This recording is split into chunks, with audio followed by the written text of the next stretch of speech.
This episode is brought to you by Hyperice, the leader in advanced warm-up and recovery technology. They have tons of innovative products, like Venom-heated wearables to help soothe sore back muscles, Normatec compression boots to speed up recovery and increase circulation, and Hypervolt massage guns to improve mobility. Loved by athletes like Naomi Osaka and Erling Haaland. Try them yourself. Get 10% off your order with the code MOVE at hyperice.com. Dreaming of a better sleep? Tossing and turning is not your destiny. And Ollie is here to help. Ollie invites you to sink into sweet, sweet slumber to improve your mental and physical health and overall wellness.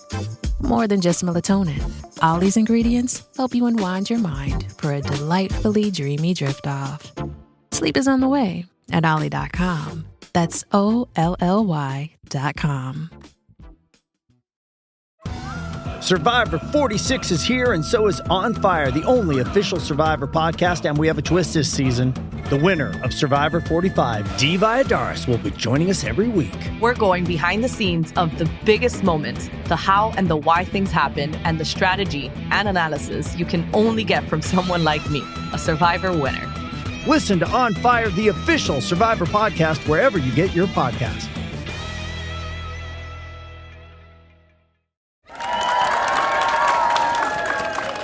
We're on the road again, although with all this wet weather, I could have done with a boat, so it's probably apt we're talking about water sports. This is a special edition of the podcast with British Sailing. I'm John. And I'm Michael, and we've headed down the M3 to meet the latest sailor officially selected for Team GB for this summer's Paris Olympics. And coming up, we'll hear from the latest member of Team GB, confirmed for the Games in Paris, or in sailing's case, Marseille, and hear from sailing team leader Mark Robinson if there's any more to come.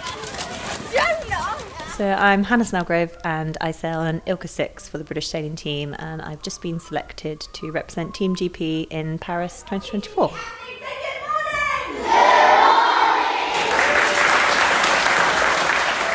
It's really special to have someone share what they love and their passion. I think it's really important having sport in a part of your life. You don't normally hear much about sailing, but then when it comes to the Olympics, it becomes like one of the biggest sports. Well, welcome to Twyford St Mary's Primary School. Around 150 children have spent the rather wet and dank morning learning all about the excitement of the summer Paris Olympics to come, part of Team GB's youth engagement campaign for schools Get Set.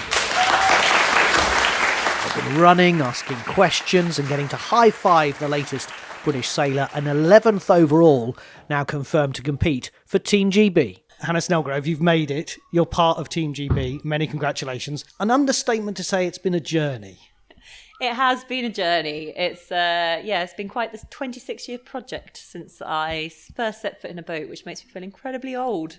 But it's about 15 years or so, a bit more than that, since I started taking it seriously. There's been many ups and downs in that time, for sure.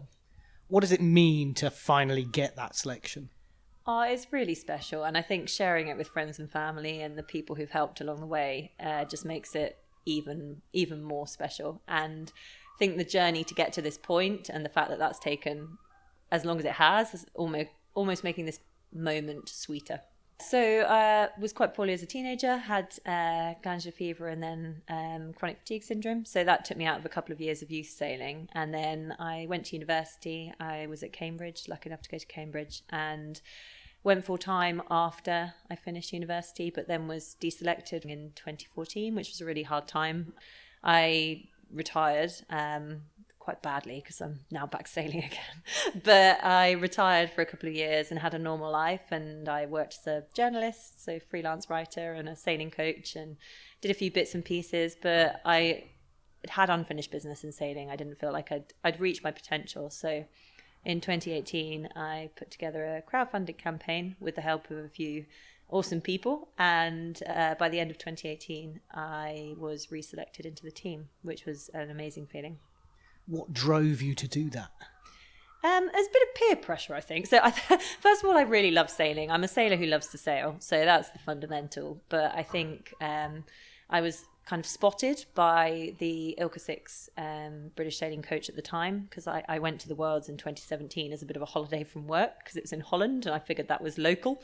And he spotted me and said, oh, well, who are you? You should be full-time. And I said, well, that would be lovely, but, I'm working. I can't afford to. And he said, well, I'll help you. And that was a guy called John Bertrand. And he did. He stayed true to his word, and he helped me put together the self-funded campaign. So I think what drove me was being surrounded by people who believed that I could do it. Now, we're here at Twyford St Mary's Primary School today, and you've been like Usain Bolt. They've been so excited to see you, and I don't mean that disrespectfully. They have been so excited. Oh, it's been really lovely. I think you kind of forget a little bit how it feels like to be that child who was getting so excited by meeting, really great sailors, which I was. And I don't really feel that different to that child in many ways. And suddenly you've got children who are really excited to meet you because you're in the Team GB tracksuit, and that's really lovely. And you hope that this will be a moment that maybe some of them will remember if they go on to be the athletes of the future. Because you talked to the kids about your inspiration, one of them, Sir Ben Ainsley, and I think he won one of his gold medals in the class that you're in, the dinghy. Yeah, so it was called the Laser at the time. It's changed its name to the Ilka. But yeah, he won a couple of medals. I want to say a couple of medals in the Laser. So yes, he was definitely one of the sort of Olympic heroes when I was growing up, and the likes of Ian Percy and Andrew Simpson as well. And I think it's an amazing feeling, because I was sort of lucky enough when I first got into the team as a real youngster that they were just kind of finishing their careers in the team. So we actually overlapped for a little bit, which is incredible. So I feel very fortunate to have had that. And the children here are very lucky that you've given your time this morning to come here, but they all say it's a bit of an inspiration. And it is important to give something back, isn't it? Oh, for sure. I think I feel incredibly privileged that I got into sailing because I grew up in Lymington by the coast. But I'm aware that if I hadn't had that privilege, I wouldn't be doing what I'm doing now. My parents don't sail. It's just by fortune of sort of where I grew up. And I really think that it's important to show children that there is a niche sport for them out there that they can enjoy and enjoy being physically active. So the only reason I got into sailing in the first place, apart from being by the coast, was because I was skiving out of normal sports in PE. So it's a skive that got really, really out of hand, to be honest. But it's, I wasn't very good at normal sports, and it came up as an option because we were by the sea, and I started doing it. Wasn't exactly very naturally good at it to start with, but I loved it. And so I found my sort of niche sport, and I really believe that there's a sport out there for everybody. And some great questions today, including mental health and how you cope with that. And it's something that a lot of British athletes have talked about in the last few years. Yeah, I thought that was a really awesome question, actually. And I think it's something which is improving in terms of what we talk about in sport, but it's not something that we probably talk about enough still. I think athletes are all expected to be these sort of, we all talk about mental toughness, these really resilient people, and we are. 90% of the time, I would say that 90% of athletes are. But we are also human beings, and we have faults, and we don't perform at our best on certain days, just like any other member of the population. And I think it is just really important to open up that conversation in sport, just like it's being opened up in all other areas of life. Now, of course, it is the Paris Olympics, but you guys are in Marseille, and you mentioned there you went to the test event last year and have sailed there many times, I assume. Yeah, so we're a satellite sport. We're in Marseille. It's a really interesting venue. You've got big mountains around, islands, and all of those things affect the wind and the wind patterns. So we spent quite a lot of time trying to understand that as best as we can. I spent quite a lot of time there in 2021, not so much in 2022 because I had quite a bad back injury, but a lot of time there again last year. So I do feel like I know the venue pretty well now. It's like second home. There's so many things you can't control in sailing because it's it's a sport that relies on the weather, which is a terrible idea. But there are lots of things you can control. So like understanding the land effects of a venue and the currents that you would expect to get in a venue, and the sort of conditions, the temperature, what kit you might want to wear, all of those things you can control. So it's the classic kind of control the controllables talk. If you can sort of get grip of those things, then that's really important. We talked about your journey, but you've timed it quite well. Virtually a home games. It's not a home games because, of course, London was home, but it's across the channel. It's not Tokyo where we had COVID. All your family and friends can come. Yeah, so I've got, I think, about 20 friends who are planning to come out there. We've managed to get ourselves a villa really near to the venue, which comes with, a pool and an emotional support cat. So that'll be fun. It's a nice place for my friends to hang out whilst I'm competing, and lots of them don't really know much about sailing, so I think it's going to be interesting. I think they might think we come in for afternoon tea or something, which we don't. But it's going to be really fun to share it with those people who are coming out for sure. You mentioned you were a journalist in your time out. What would be the question that you would ask you if you were me? What's the question you would ask you that I haven't asked you? I think I would ask, what would you tell your 18-year-old self? Okay, so when you were a Cambridge University student, what would you say? It's going to take a lot longer than you planned, but it'll be worth it in the end. Well, Hannah Snellgrove, you've made it. You're part of Team GB. Many congratulations. Thank you. Really appreciate it. Thank you. My question is, how many hours do you train per week? How many hours? Oh, that's a really good question. How many hours do I train per week? I'd have to add it up. So I'm Rafferty Woods, and I'm 11 years old. Ayla. I'm Izzy Clark. I'm AD Lee, and I'm 11 years old. Special day today. What's it mean having a member of Team GB, Hannah Snellgrove, here? Oh, it's been so cool. I think really inspiring, really exciting, and it's inspiring for people who want to be like her, and even in other sports as well. Playing a career in other sports, just doing other sports. Really cool. It's been really exciting to have an actual athlete coming into Twyford St Mary's School. Well, when we found out, we were all just so excited. It's really special to have someone share what they love, and their passion, because I think it's really important having sport in a part of your life, and it's just been so awesome having her here. Yeah, it's been amazing to have an Olympian here, and especially a sailor. You don't normally hear much about sailing, but then when it comes to the Olympics, it becomes like one of the biggest sports. So it's really exciting to have an Olympian sailor in our school. Do you know that Great Britain is the greatest sailing nation in the world? We've won more Olympic medals than anybody else. So you're spot on that the sailing is really important as an Olympic sport. Are you looking forward to Paris? Yes, I'm really looking forward to it. I'll definitely be watching it on TV. It should be really cool.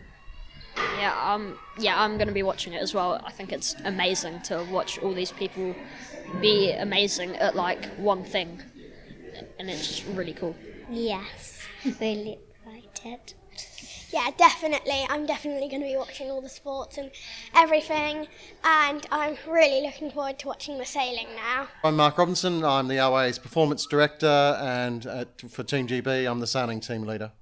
Mark, we're here to confirm the 11th sailor from British Sailing into Team GB, Hannah Snellgrove. What does it mean for her, do you think? Because she's had quite a journey. It's a long journey. It's amazing. We do have quite a few older athletes over 30. Hannah's certainly not the oldest this time round, but it is just a nuance of the sport where we could have 2 or 3 in the top 10 in the world, but only one can go to the Olympics in our sport. So she's had to wait for her time, but her time has come. What are her greatest strengths? She has traditionally been good in the heavy stuff. She's quite tall, over 6 foot, but she has been working quite a lot lately to broaden out her repertoire, if you like, because in Marseille we can get a mixture of everything, which she is slowly doing. I think she was beating the current gold medalist downwind in a camp recently. She won the Villamora Grand Prix last week, so I think she'll get there. She'll get close to a medal. You mentioned about the team. Obviously, British Sailing is the most successful Olympic team in history, but this Team GB seems there are 4 returning Olympians, but there's quite a lot of, as you say, first-timers, but they're also quite experienced as well. Yes, I mean, Sam Sills, who's, again, another one where he's just been in the system in and out like Hannah for 15-odd years and just needed the equipment to come along at the right time, the right place, and nobody else in front of him, and he might be third in the world and someone else is first and second. So James and Finn, same thing. The last time round, Dylan, Stu, James and Finn were first, second in the world, first, second in the Europeans. Unfortunately, only one can go, and so Dylan and Stu went and won the gold medal. So yes, there are a few that have been quite experienced, haven't been to the games before, which is always different. But I think in the support team, there are so many returning Olympians in the support team, particularly in the coaches. You've got Chris Draper, Stevie Morrison, Ian Percy, Ben Rhodes, all these people who won worlds, won Olympic medals and so on. So quite well supported. And you mentioned you were with Team GB last week in Paris, looking at all the facilities. How is Team GB shaping up? I think they are definitely one of the most organised National Olympic Committees. That was the very last time last week that any National Olympic Committee can go and bother the organisers. They're head down now, trying to get everything prepared. Obviously, a few more venues to finish. But yeah, it just reminds you, we had all the team leaders there, about 70-odd people that support Team GB, both their own staff and all the sports staff.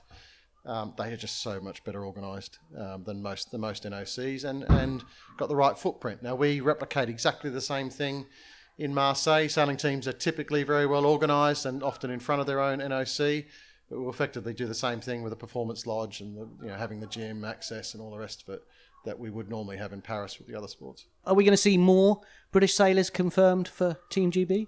So the 470 Worlds are on this week in Palma, in Mallorca. Currently, I think we're in 6th and 8th, so inside the zone to select, if you like. The committee will sit down next week and decide. They could let it run on through to a few more regattas, or they could select. So that would be, we've only got 3 left, 2 for a pair and a 470. And then for Conor Bainbridge, who's sort of the top kiteboard man, he's still got to qualify the nation. So he's got a chance in Hier's in April. So the earliest we could select the kiteboard men would be after that. Final question. We're sitting in a classroom, effectively. Someone's banging on the door. I think they're playing a game of ball or something. Tennis ball, yeah, exactly. What does it mean to be part of days like this at Twyford St Mary's? I think it's great. The school's long been a part of Team GB's Get Set program, and you could just see it in the kids. They've had all the Olympic Games education leading up to it. Some really good questions, and for us to be able to do it near to our backyard down here in the south, where we often train. I think it's just outstanding. We're watching here. We've gone through the formal interviews, and Hannah's in the playground playing with them at lunchtime. So it is quite great. British Sailing's Mark Robinson. There's now 11 sailors picked for Team GB to compete in Marseille this summer. British Sailing have won 64 Olympic medals, including 31 golds in the history of the Games, more than any other nation. And Team GB have topped the medal sailing table at 5 of the last 6 Olympic Games. So congratulations again to Hannah Snellgrove, officially selected for the 2024 Paris Olympic Games and en route to Marseille. And there is still the opportunity for British Sailing to name even more athletes. You can keep up to date with all their latest news on their website or on social media by following British Sailing. In French, we say bonne chance. Can you say bonne chance for me? Bonne chance! This has been a special edition of the podcast with British Sailing, recorded here at Twyford St Mary's, who've been celebrating the latest Team GB announcement for this summer's Olympics. You